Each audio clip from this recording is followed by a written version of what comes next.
So today we're going to be checking out the brand new Armani Code Eau de Toilette 2023 release with a new bottle redesign, which is basically the same bottle as Armani Code Parfum. That one was released kind of last year, late last year, and we think most of us kind of expected that they were going to move the entire line over because it wouldn't make sense to leave everything else as it is.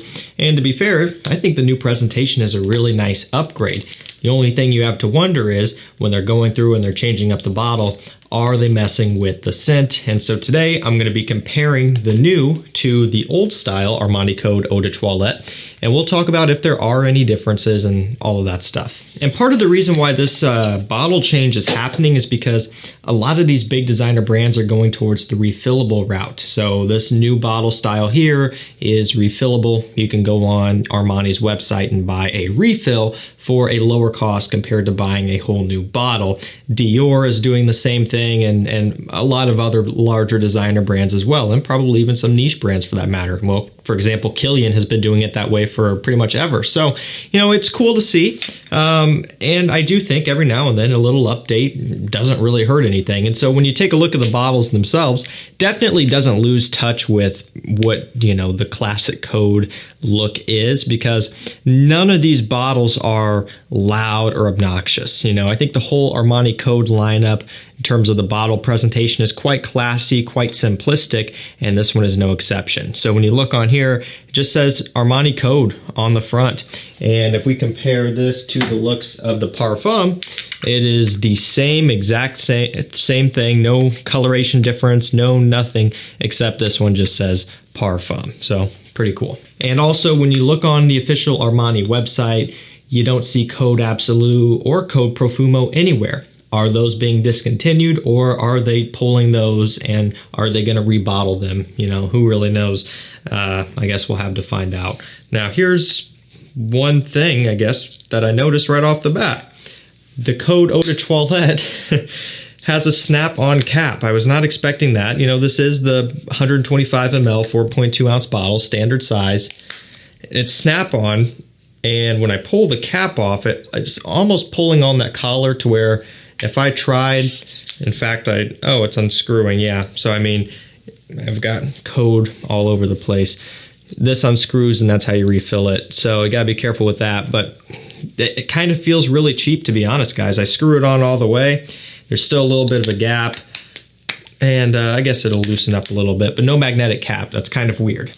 We go over to Code Parfum, which is more expensive, but not that it should matter that much, and you get a full magnetic cap. So, you know, is what it is. Okay, so what I'm going to do is I'm going to spray the new Code Eau de Toilette on this hand, and I'm going to grab and spray the old Code on the other hand, and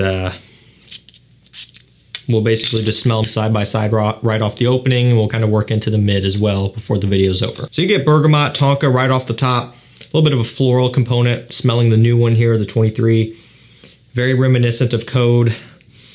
Going back to the old one, same deal, except immediately I can tell there's a little bit more depth, and maybe not even necessarily depth, as I don't want people to get the impression that it's being watered down, but a little bit more of a heftier sweetness and a little bit more of a dusty, powdery smell immediately off the opening of the old style. Whereas with that new one, again, it's a little bit more bright, actually a little bit more fresh. And again, there's a little bit more of a hint of a floral immediately when you first spray them on.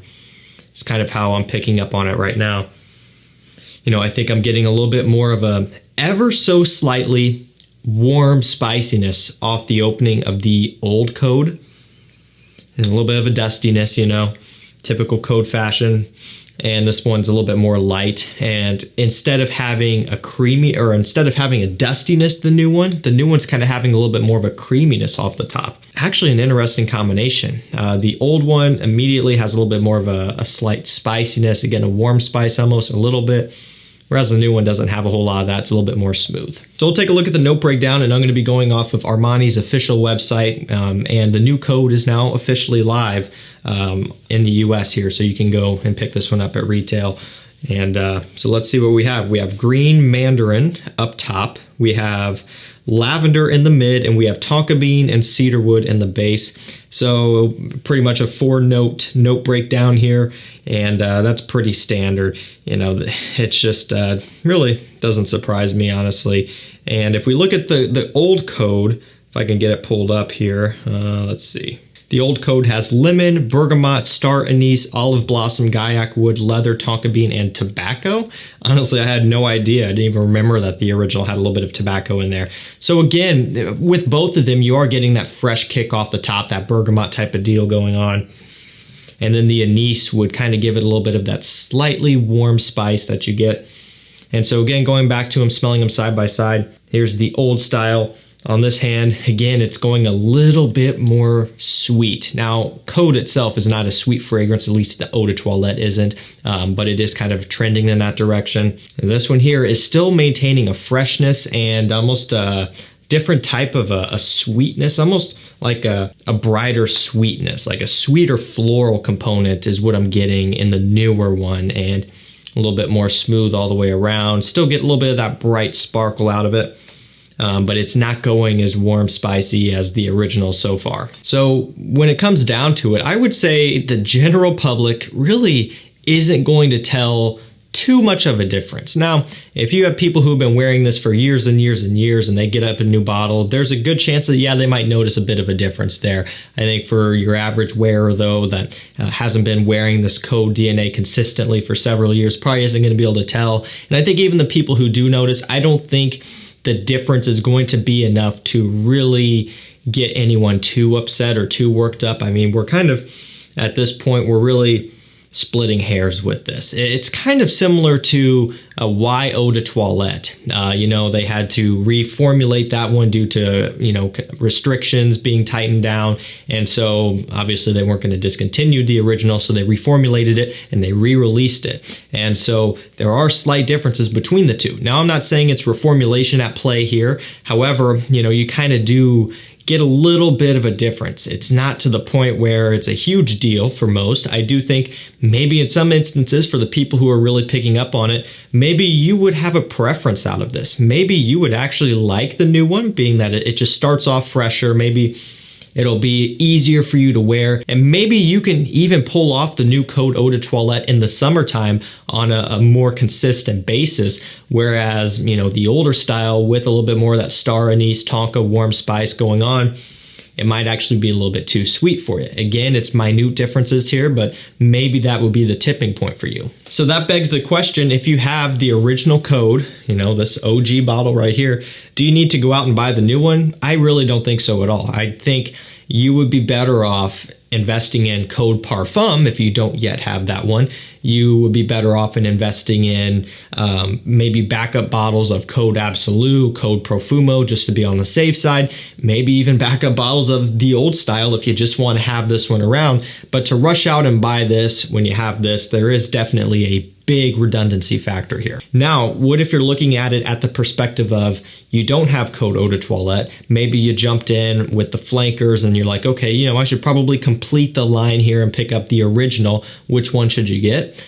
I would say in that instance, you should sample them and try. There's two ways you can go about it. Either you buy the old because now you've got kind of a vintage piece, right? You got the real original, and of course this has probably been reformulated over the years as well. Or you can buy this, which if they move the whole line over to this, it'll be a more consistent lineup for you. So really in that instance, it's just going to be a matter of smell them both and pick whichever one you happen to like better. If you can even tell that big of a difference, you really can't go wrong with either. The longer they sit now, the closer they get. Again, I'm still getting just a little bit more of a slight freshness out of the new style here. I'm going to look at the note breakdown one more time because there's something that's standing out to me. Can't quite, again, we're talking about pretty small note breakdown here. I don't even know if the note I'm looking for is going to be on here. I forgot what I read off already. Green mandarin, lavender, tonka, cedarwood. Yeah, see, this doesn't really give me a whole lot of information here. I guess it could be the citrus top, green mandarin.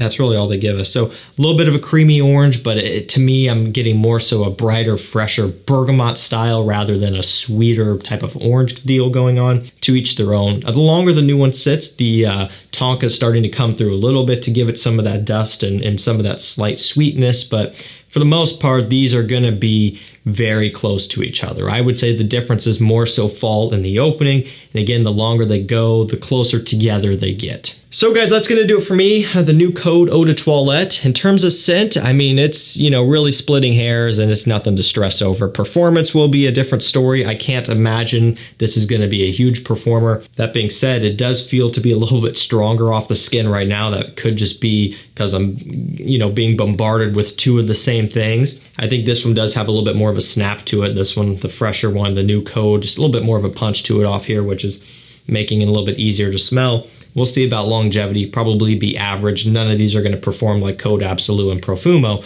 but we'll have to see. The bottle is a nice upgrade. I do think it's strange that they didn't opt for a magnetic cap. I mean, when you look at the Sauvage lineup, they're all magnetic. Bleu de Chanel lineup, all magnetic. It's weird they're going to give us a magnetic one for the Parfum, but not for this.